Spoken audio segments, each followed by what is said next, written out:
que esto es fácil. Entonces he dicho, ¿qué pasaría si tenemos un desvío a la derecha con infradesnivel del segmento CT más una onda T invertida?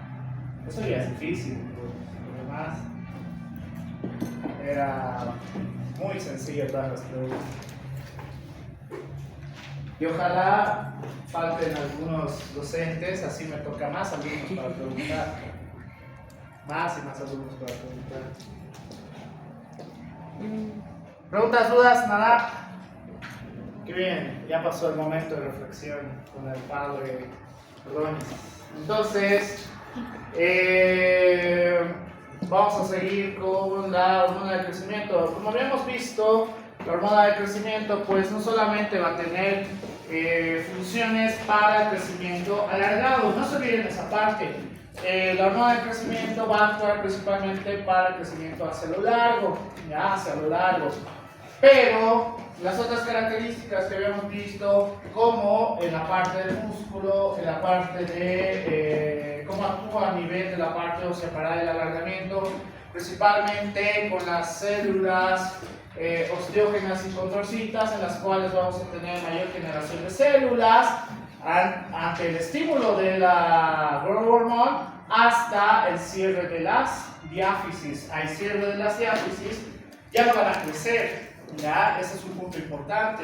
Es decir, hay alguna literatura en la cual refiere que las mujeres pueden crecer hasta los 20 años y los varones pueden crecer hasta los 22. Sí, pero la condición es que no tengan un cierre de las diáfisis. ¿Cómo sé que tengo un cierre de las diáfisis o no? ¿Qué? No estoy Con la densidad. Densidad. Ya, pero prueba de densidad no es que te van a hacer en todo lado.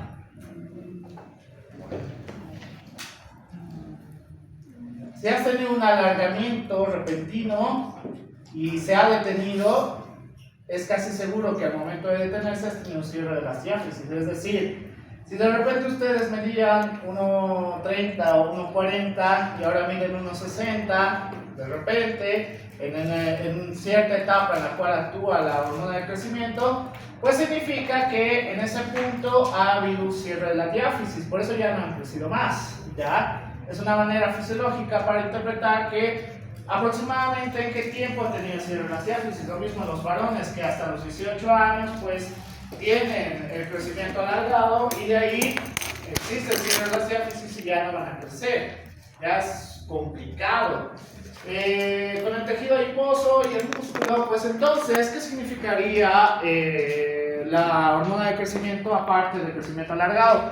Que también nos va a ayudar a tener mayor facilidad a la adaptación celular con la hipertrofia muscular, es decir, de que tengan mayor facilidad, tanto varones como mujeres, a que tengan una hipertrofia muscular y estéticamente pues se van a ver bien, que al final de cuentas es lo que la mayoría busca.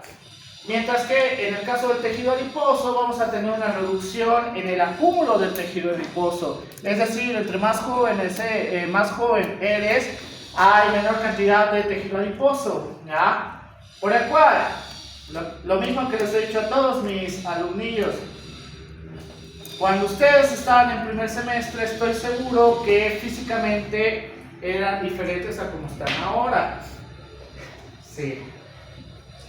No los conocía, así que no tengo la más mínima idea. Pero cuando ya estén en sexto, séptimo, octavo semestre, van a notar otro cambio más. Normalmente hacia lo ancho. ¿Ya? ¿Por qué? Porque ahora hay menor función de la growth hormone asociado a que no duermen, asociado a que no hay alimentación adecuada, asociado a que el estrés cada vez se va incrementando. Entonces la función de la growth hormone cada vez va a ir disminuyendo. ¿Por qué? ¿Qué deberíamos hacer? Pues ejercicio.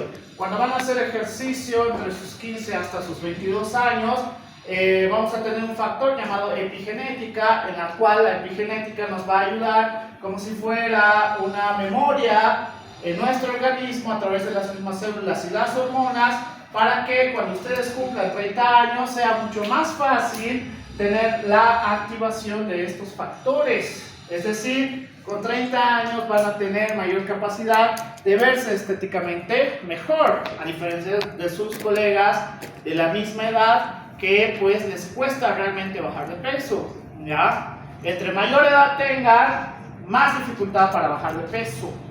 Así funciona con la growth hormone. ¿Por qué? Porque vamos a ver que la hormona del crecimiento, mediante avancemos en el tiempo, pues va a reducir la cantidad de secreción y la cantidad de efectividad en ese caso.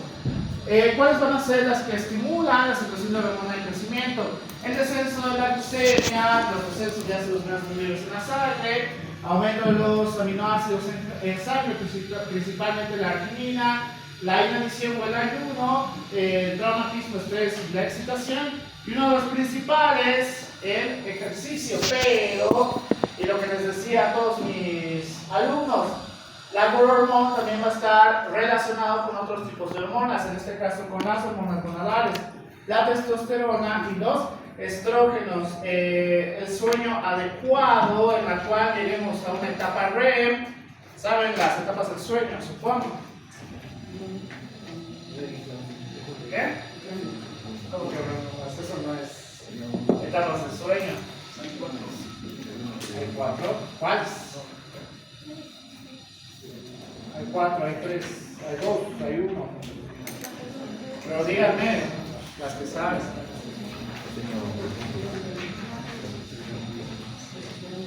Esto es importante porque tiene que ver con hormonas. ¿Cómo es etapas del sueño?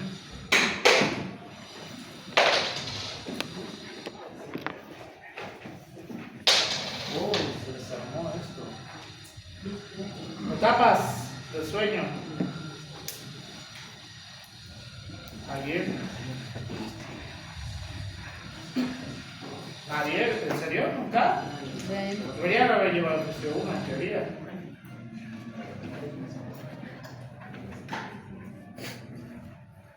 ¿Cómo es? Ya.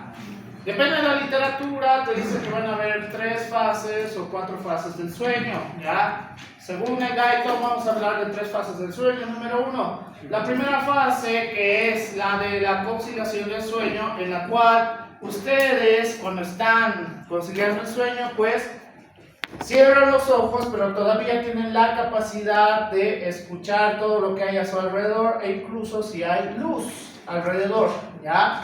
Todavía tienen la capacidad de percibir estas características en su ambiente. Ya, la primera fase consiste en esto, que esta primera fase puede durar mucho. Acá es donde empiezan a tener trastornos del sueño, por ejemplo, insomnio. Ya no pueden pasar a la siguiente fase.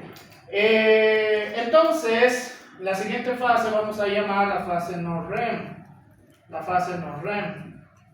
En la cual, la fase no REM, vamos a decir que va a estar relacionado con los movimientos oculares rápidos, es decir, ya no tenemos una conciencia, es lateralmente por si acaso, lateralmente, ya no tenemos conciencia de nuestro ambiente, pero todavía hay un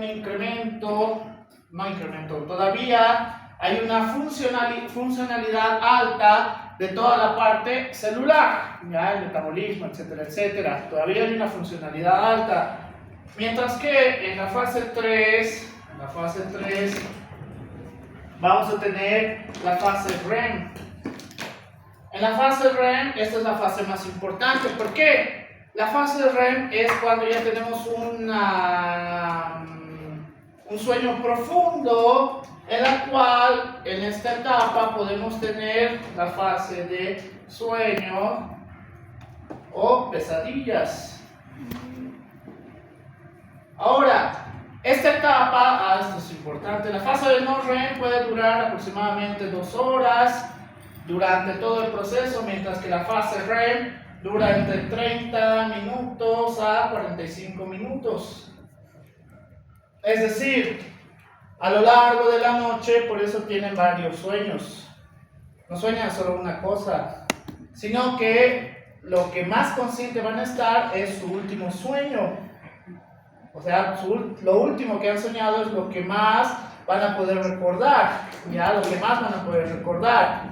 Entonces, en este caso, para la estimulación de la secreción de la hormona del crecimiento, tenemos que llegar a una fase REM, ¿ya?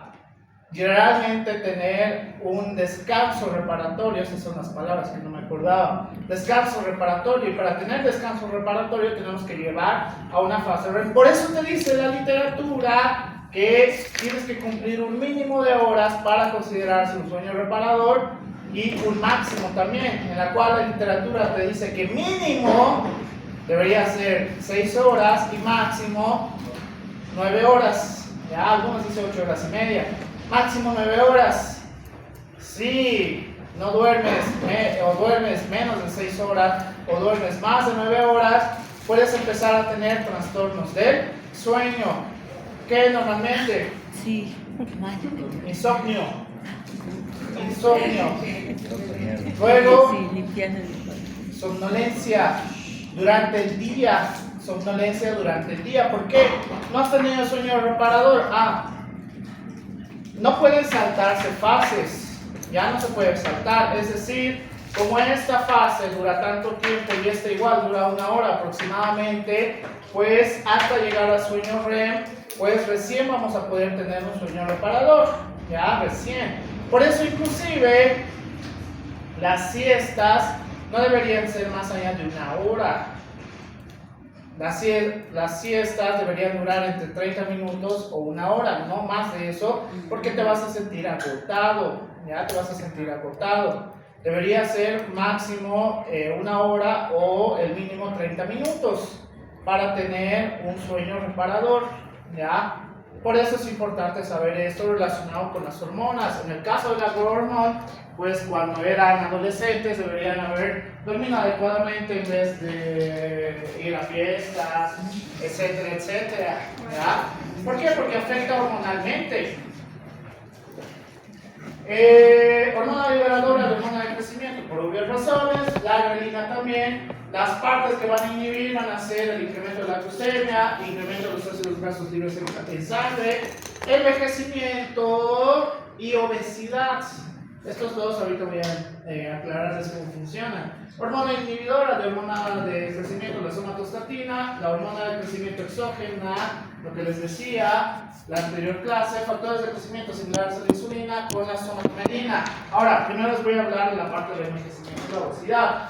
Es decir, en esta época que me ha tocado pues hacer medicina de deporte con esta generación de pacientes, los pacientes menores de edad empiezan a tener características de obesidad en etapas que no deberían tener obesidad, ¿ya? Por el cual estos trastornos van a afectar en un sinfín de hormonas, ¿ya? En un sinfín de hormonas. Por este motivo tenemos que hacer una regulación y por lo que reniego cada vez que yo voy al supermercado es que cuando paso por la zona de dulces, frituras, porque todas están juntas, en todos los supermercados están juntas, y refrescos, pues por lo menos hay una familia que su hijo menor de 10 años todavía, le dice: puedo llevar esta Fanta, Coca-Cola, Pepsi, lo que sea, porque supongo que es su bebida favorita, y su familiar le dice que sí, ¿ya? Y luego está con su chicharrón al lado, etcétera, etcétera. Por el cual, estos trastornos, además de que van a afectar fisiológicamente en la parte hormonal, pues vamos a tener, me suena nada, ustedes como doctores van a tener pacientes que entren dentro de la categoría de obesidad preclínica, ¿ya? Obesidad preclínica, ¿esto es peligroso, sí o no? Con lo que les explicaba en la anterior clase. ¿Sí? ¿Por qué? No, ¿por qué? No, porque en esta etapa se puede controlar con dieta. Bueno, usted nos dijo, con dieta, ejercicios, más no con algún procedimiento quirúrgico. Ya, dice que no hay. Porque no es farmacéutico, o sea, no es prueba totalmente. Ahí dice que no. Alguien dice que sí, pero que tenga sus razones. No, porque no sabemos la cantidad de cosas que puede contener, solo eso nos pareció.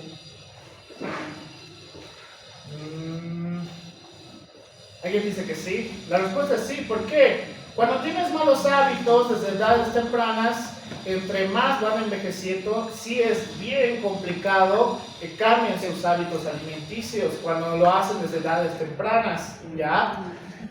Algo de ustedes que seguramente no lo cambian, que lo han aprendido en edades tempranas, ya sea en la niñez o en la adolescencia, que lo siguen y lo siguen haciendo. Algo del pasado es, por ejemplo, los jugos.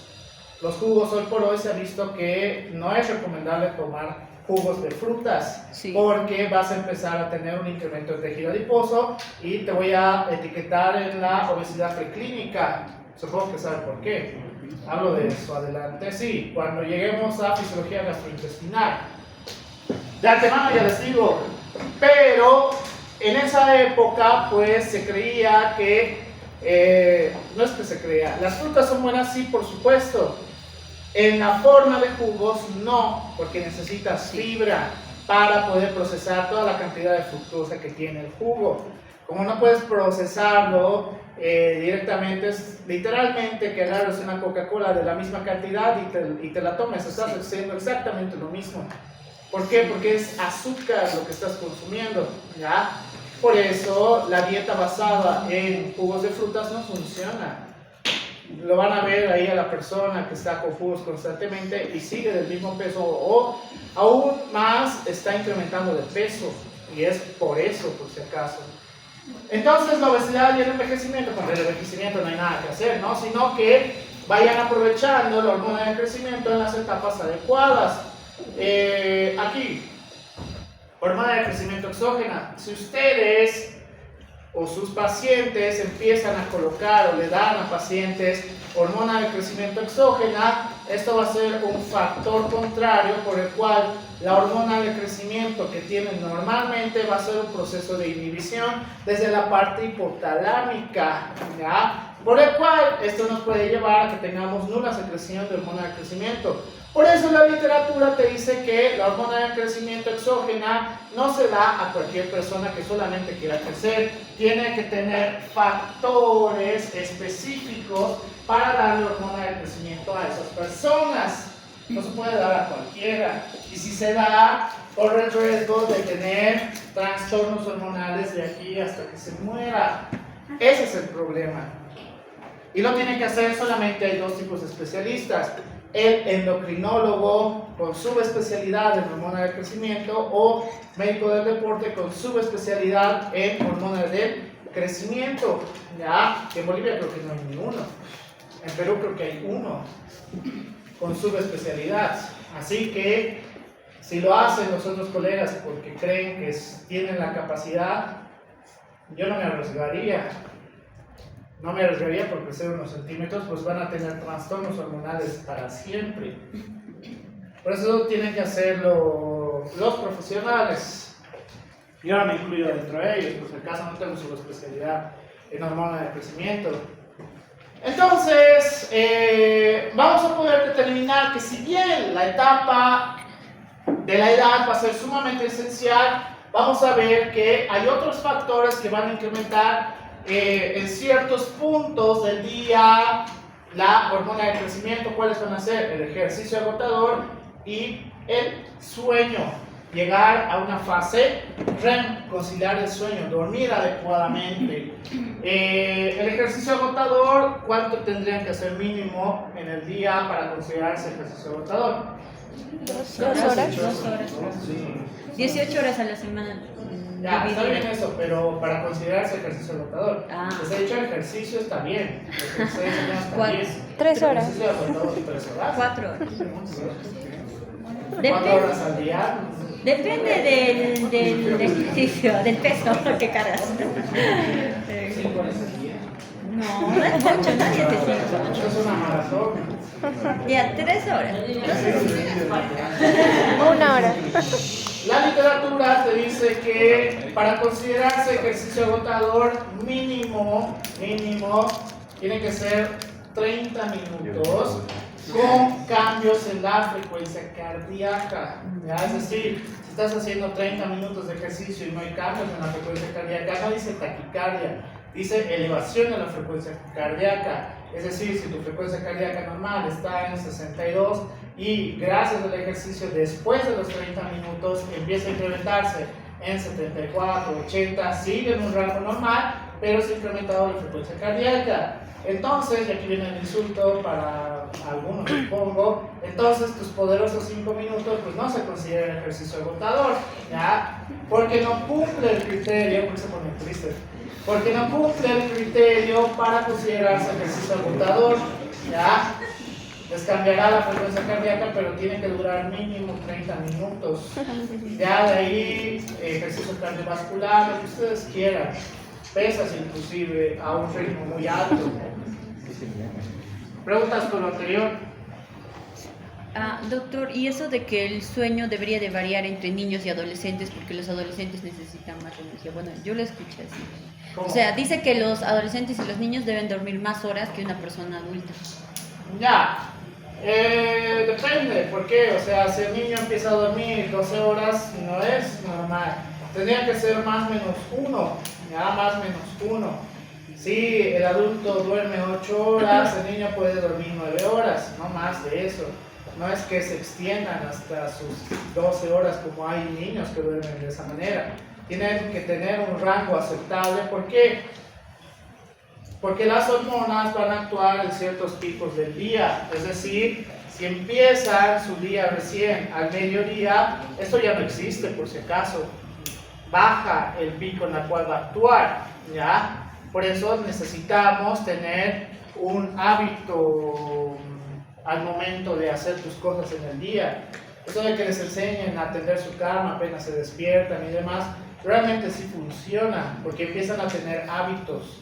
Tienen hábitos y ya saben que tienen que levantarse 8 de la mañana, empiezan a hacer sus cosas, etcétera, etcétera. Y hormonalmente hablando, pues actúa todo en el tiempo que debería actuar. Si no lo hacen de esa manera, pues por eso tienen tantos trastornos metabólicos. Ya. Bueno, yo también he escuchado que dice que ¿cómo se dice? Las personas más, bueno, Albert Einstein y todos ellos, los catedráticos, esto dice que dormían, o sea, dicen que solo necesitamos 4 horas de sueño. Ya, frente a ciertas mentiras que dicen de genios, claro, no les he hablado de eso. A ver, les voy a romper una realidad que de repente a algunos no les va a gustar, ¿ya? Hay personas que nacen siendo estrellas.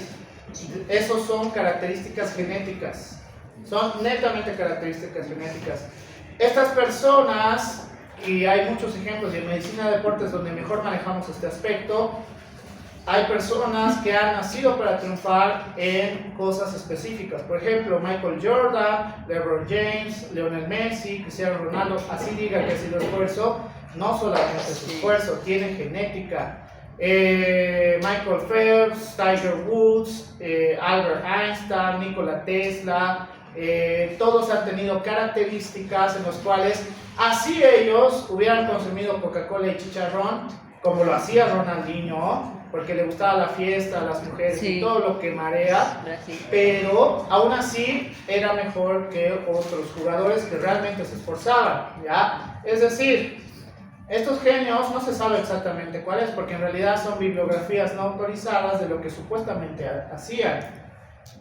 ¿Qué realmente sabemos de estos genios? Pues casi nada, porque han muerto hace bastante tiempo y nadie sabe exactamente cuál era su ritmo, pero lo que sí sabemos es que genéticamente pues ellos tenían un IQ mucho más alto que en la mayoría de la población. No van a llegar a un IQ a pesar de ciertas características o se esfuercen y demás. Pueden incrementar su IQ de lo que normalmente podrían tener, qué sé yo, tienen un 80 de IQ de lo que representaría su educación básica, y con la educación universitaria puede subir hasta 90 o 95, sí, por supuesto. Pero eso significa que en algún momento vas a ser Albert Einstein o Nikola Tesla. No, eso sí es mentira. De esos... ¿qué les dicen a estos cuates de TikTok? ¿Los qué? ¿Qué? Aficionados. No aficionados. Esos que te dicen cómo hacer. Los motivadores. Eso, ¿Motivadores? los coach. Coach Los motivacional. coach motivacionales, pues la mayoría hablan absurdeces desde su conocimiento nulo que tienen, ¿ya? Lamento decirles esto, pero hay personas que con estudiar 30 minutos o una hora les va a ir mejor en el examen que ustedes, así hayan estudiado una semana entera. ¿Por qué? Porque de repente tienen características genéticas que hacen mayor capacidad de retención, pero eso no los tiene que enojar por si acaso, ¿ya? Sino que para llegar al mismo punto, de repente va a haber personas que van a tenerlo mucho más fácil por sus características genéticas. Mientras que ustedes van a poder llegar a ese punto, sí, por supuesto. Si la otra persona se descuida, ustedes pueden llegar o inclusive superarlo, pero obviamente les va a costar más. Yo en ningún punto puedo ser Cristiano Ronaldo o Lionel Messi, así me haya esforzado desde mis 8 años, ¿ya? Eso sí es una mentira que a mí me molesta porque la medicina te dice otra cosa. No van a llegar a ser estrellas si no están genéticamente para llegar a ese aspecto, por si acaso. Eso significa que ahora ya no renuncien a su sueño de ser Dr. House, no, sino que tienen que tener el sueño de ser el doctor, inserto su apellido de cada uno de ustedes, porque no sé, la doctora que brille por su propio mérito y le haga lo que ella quiera, lo mismo con las doctoras, con todas las doctoras que quieren el arte, lo mismo el doctor, sino que brillen a su manera, no que sean o traten de superar a alguien que de repente genéticamente pues es mejor. Eso existe por si acaso. Hay personas que están destinadas a ser estrellas y ya, y no por eso significa que son malas personas. Doctor, entonces, en su opinión, ¿usted cree que Cristiano Ronaldo tiene disciplina y Lionel Messi tiene Claro que talento? no, ambos tienen disciplina, hasta donde yo recuerdo. Pero Lionel Messi puede comer una hamburguesa napolitana de su madre, en cambio Cristiano Ronaldo dice que no, que su dieta es muy estricta. A ver, hasta donde yo recuerdo, pues Messi no tiene la vida de Ronaldinho, ¿ya? Significa que por la característica delgada que tiene, pues también tiene un rango de disciplina. De repente no tan estricto como Cristiano Ronaldo, pero ambos tienen disciplina. Cosa que en el fútbol casi no hay. Estoy seguro que Alianza Lima, que ganó ayer a los jugadores de Boca, lo primero que han hecho es irse a la mejor discoteca de Buenos Aires para festejar. ¿Por qué? Porque no tienen disciplina, característica del fútbol moderno. Entonces, en cambio, ellos no. Ellos prefieren tener una vida mucho más regulada, a diferencia de lo que en realidad es su rubro. Estudien. Solo llegando o seguir subiendo, pues los va a poder dejar donde en realidad merecen estar, por si acaso. Ya, entonces la retroalimentación que vamos a tener en el caso de la hormona de crecimiento, pues habíamos visto que la hormona liberadora de hormona de crecimiento va a actuar a través del hipotálamo hacia la hipófisis, hacia las células somatotropas, a través de las células somatotropas a nivel de la adenohipófisis. Vamos a tener la formación de hormona de crecimiento, que esta va a actuar en la parte hepática, en la parte ósea, en la parte muscular, en el tejido adiposo, y que también podemos tener otro estímulo para la salida de hormona de crecimiento, que va a ser la grelina. ¿Ya? Ahora, ¿cómo podemos inhibir la hormona de crecimiento? A través de una vía principal, que es la hormona inhibidora de hormona de crecimiento, o también la somatostatina, ¿ya? Que es una hormona inhibidora como tal. Entonces, la somatostatina va a ser una retroalimentación negativa. ¿Para qué? Para que ya no haya secreción de hormona del crecimiento. Por el cual, todo el proceso de retroalimentación va a ser sumamente esencial, y todas las funciones que vamos a tener a partir de la hormona de crecimiento van a ser sumamente importantes. No solamente tenemos que pensar en el aumento del crecimiento lineal de los huesos largos, sino también en las características y las funciones que vamos a poder aprovechar a través de la hormona del crecimiento.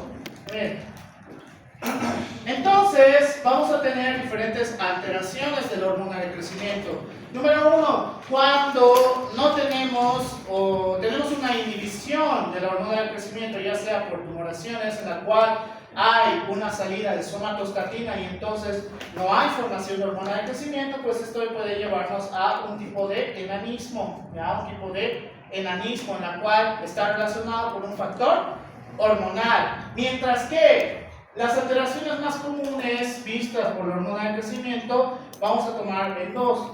Número uno, en el gigantismo y en la acromegalia, siempre confundo uno con el otro.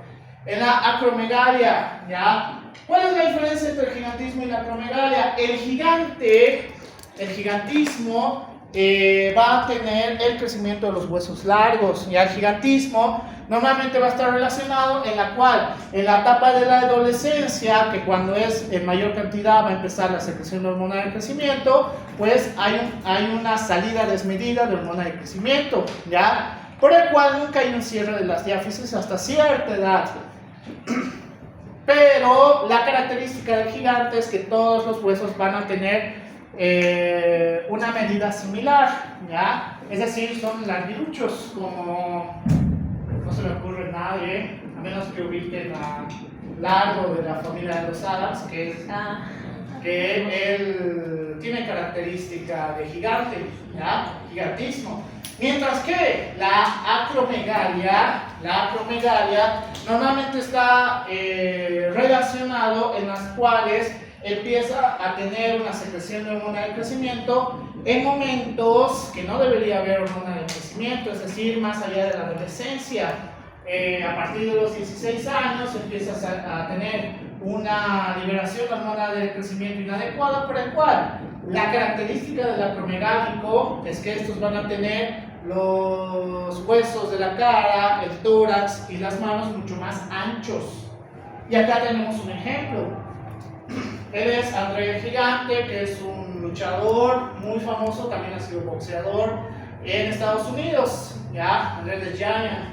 Es sumamente popular en Estados Unidos porque medía 2 metros 36, si no me equivoco. 2 metros 36 o 2 metros 28, no me acuerdo.